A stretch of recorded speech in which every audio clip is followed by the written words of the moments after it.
This is Walt Disney World Today. Give us 5 minutes and we'll give you the world. It's Monday, August 14th, 2006, and this is episode number 139 of Walt Disney World Today. I'm Matt Hodgberg from MGMstudios.org. Coming to a bush near you, it's Mike Newell of Mouse World Radio. Welcome, Mr. Newell. Hiya, buddies. Miss Fez. Miss Soundboard Fez. The new mascot of the Steelers, Len Testa of the Unofficial Guide to Walt Disney World is here. Welcome, Len. How's it going, Matt? Good. How's your boy Ben doing? Good. Yeah, green bonnet, Ben. How's it going? Wait, you said good, Matt. You're throwing our listeners, those listeners that are driving on their way to work now, have probably crashed. And let's make sure that the last words that they hear from your lips before they shed this veil of tears is right. Well, I should have mentioned outstanding as well. Yeah, thank you. Broadcasting from Scopa Towers North, it's Mike Scopa of MousePlanet.com. Welcome, Mike. After years of stumbling around, we launch a new idea. Our first safe highway, water. Tomorrow's child. No. No. Oh, well, it's fun to be free. There it's you fun go. to be free, to be on the move. Oh, the worst song ever. I know. Before we get started today, I wanted to thank Jay from Asheville, North Carolina, for sending us 2 beautiful photos. One is an 8x10 of the Sorcerer's Hat at the Disney MGM Studios, which currently hangs in the bedroom of my apartment. And the other is a photo of the Japanese thingy in the water in Epcot. Both photos are really great. So we thank Jay, and Jay's got a website at jayhan.com. There'll be a link in the show notes. And thank you again, Jay. Today we're talking about our favorite top 3 non-attractions.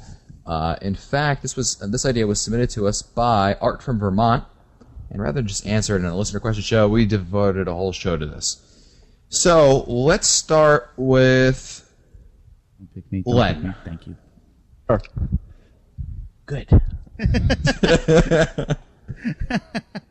Len. Yes. Shoot.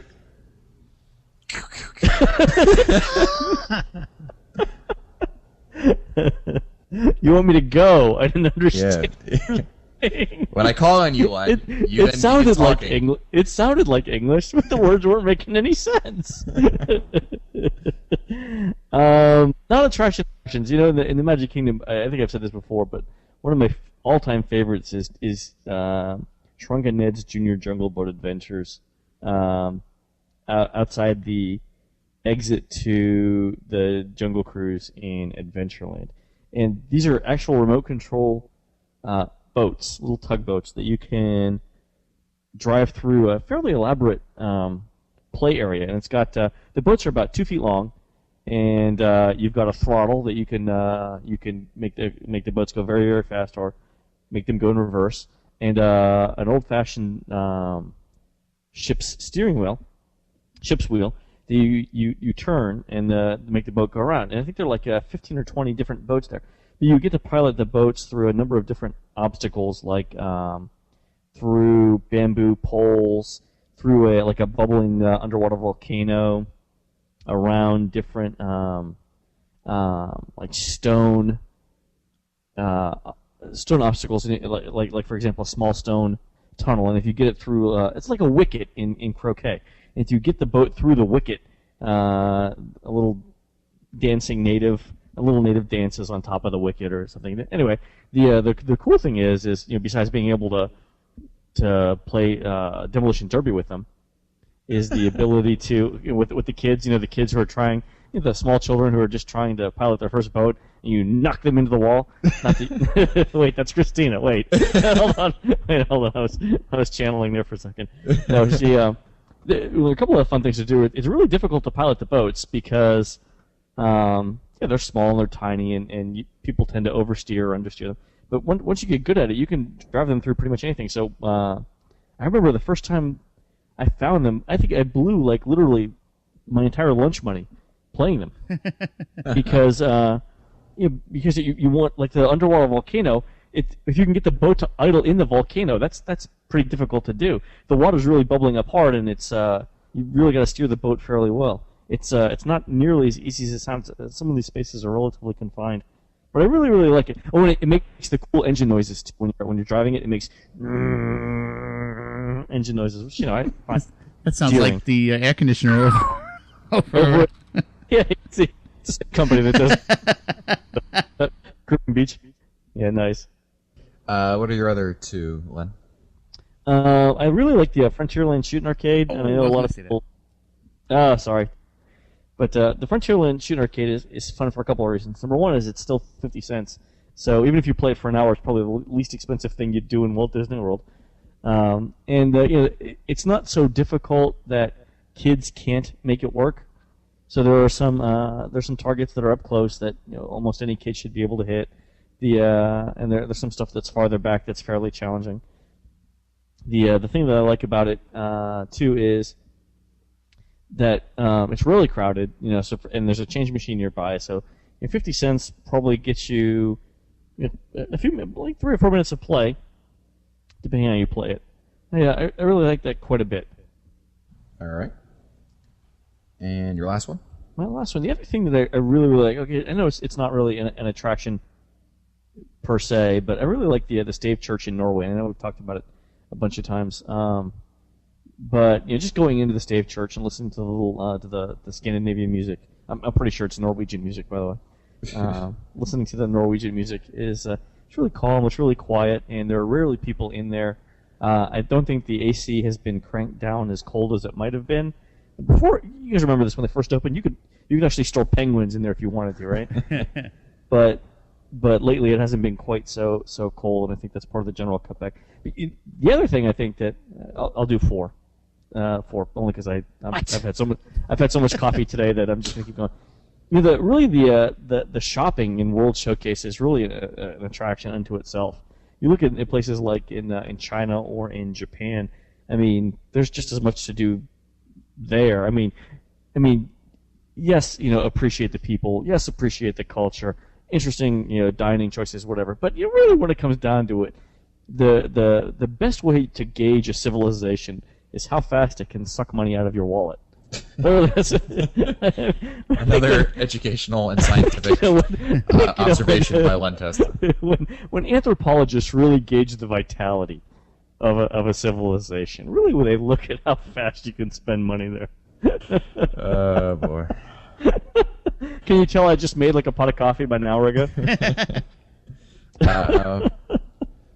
Mike Newell, what's your list? Oh, wow. I got a bunch listed here, but my favorite 3.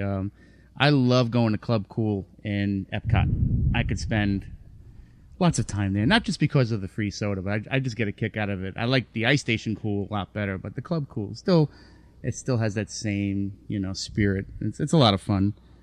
I also like Interventions.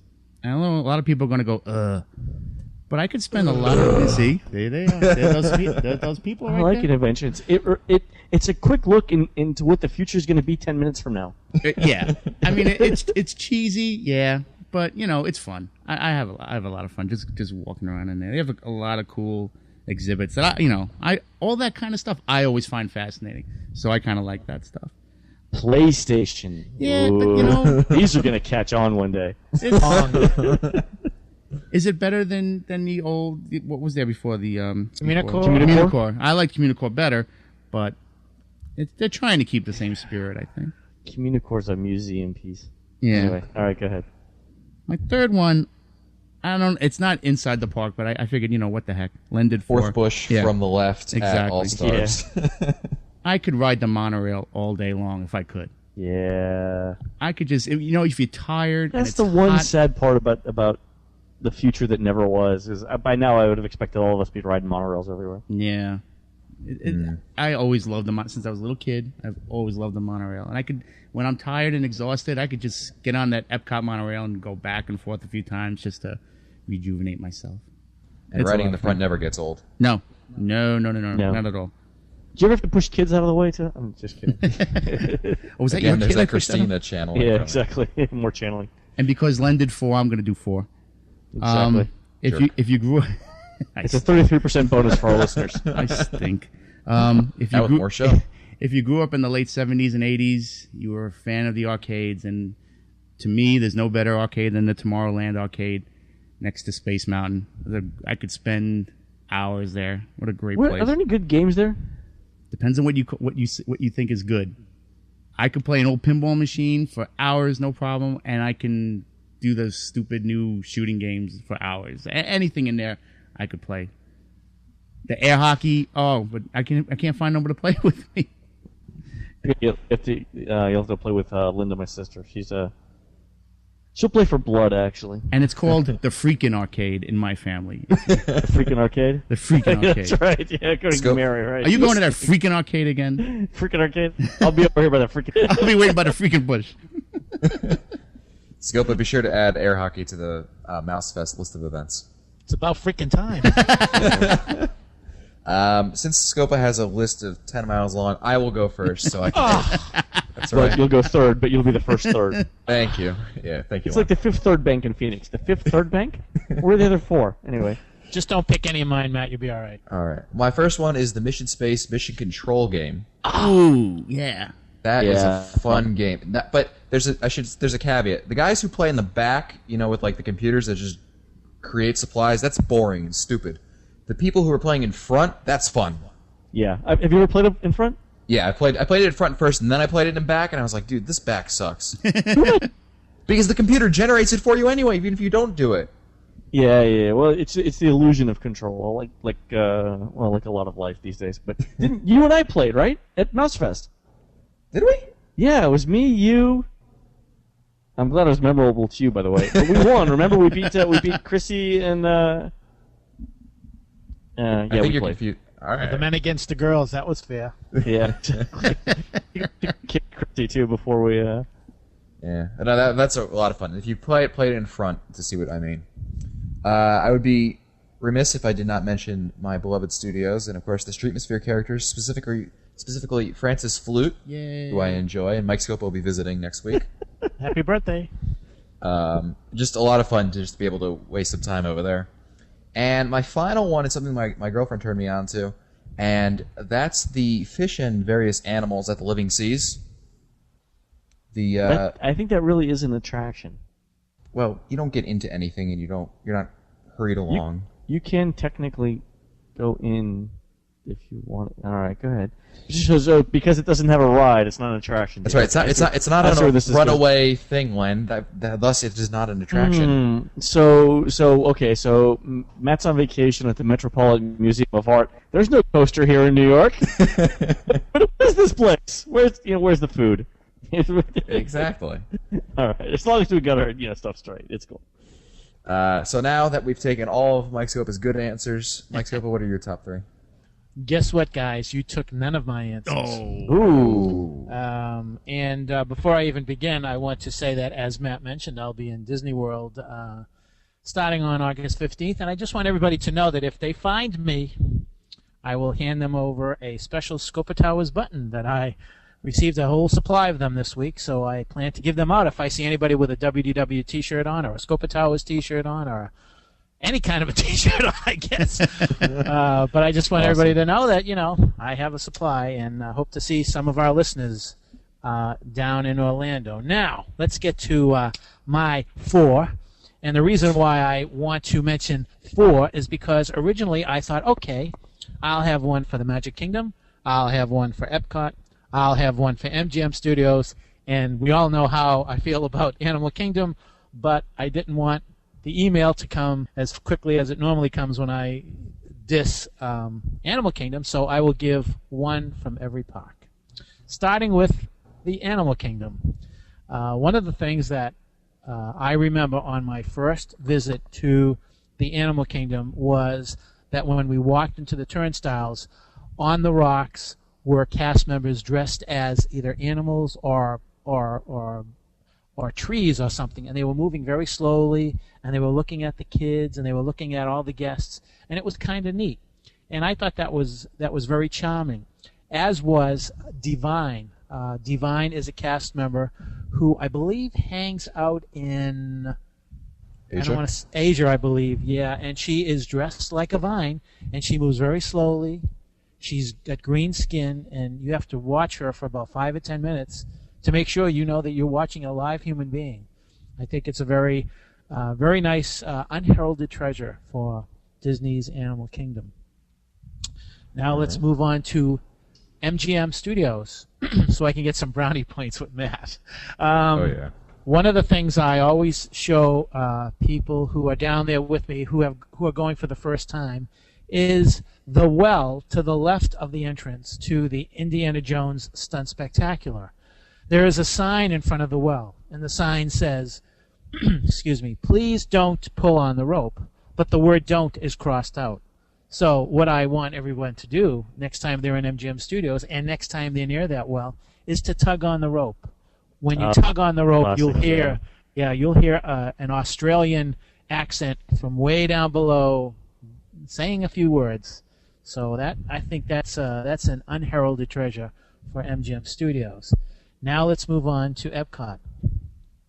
I think that one of the things in Epcot that doesn't get enough appreciation is the Innovations fountains, Innovations Plaza fountains. I think that the synchronization of the water and the music is really cool, especially at night. I think that if you're walking out at night and those fountains are ready to put on a show, it really caps off the night. And I could just stand there and watch the fountains all night long. I think it's a real neat thing. And I think the reason why I like it is that I used to go to the water show at SeaWorld, and I always loved that. So I kind of remember that. Now, my first place favorite attraction that very few people know, and the last time I was there I dragged some friends to watch it, was Kiss Goodnight, which is the traditional sign-off for the Magic Kingdom, and a lot of people don't know what that is.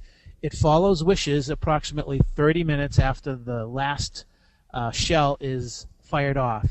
And what happens is that the entire Main Street area and the castle forecourt is filled with music, and the castle gets all lit up, and all kinds of color changes go on, and you hear a voice talking about, I hope you had a good time, we wish you well on your way back, and we hope that you come and see us again. And then there's a huge, huge fanfare at the end, and then there's a special effect that is put on by what the cast members call the R2-D2s at the bottom of the moat that show some type of a color thing on the castle, and it looks as though a veil is coming over the castle. And again, it's a great way to cap off a night at the Magic Kingdom. So those are my four. Wait, and don't they pump in the audio too from the end of Van Halen's "Beautiful Girls" with David Lee Roth going at the very end? I always thought that was the Kiss Goodnight, and this is my obligatory Van Halen reference for tonight, by the way. I was wondering when you were going to get that in. Yeah, thanks. Go ahead. Well, since I'm the only one who followed the directions of this show by saying 3. Yeah, you're all rule breakers. Yeah, you're all real rebels over there. Yeah. That's it for us today. This has been episode number 139 of Walt Disney World Today. If you want to find older episodes, read our show notes, or send us your comments, visit the Walt Disney World Today website at wdwtoday.com. You can also email us at questions@wdwtoday.com. For Mike Scopa, Mike Newell, Len Testa, I'm Matt Hochberg. We'll see you on the next show.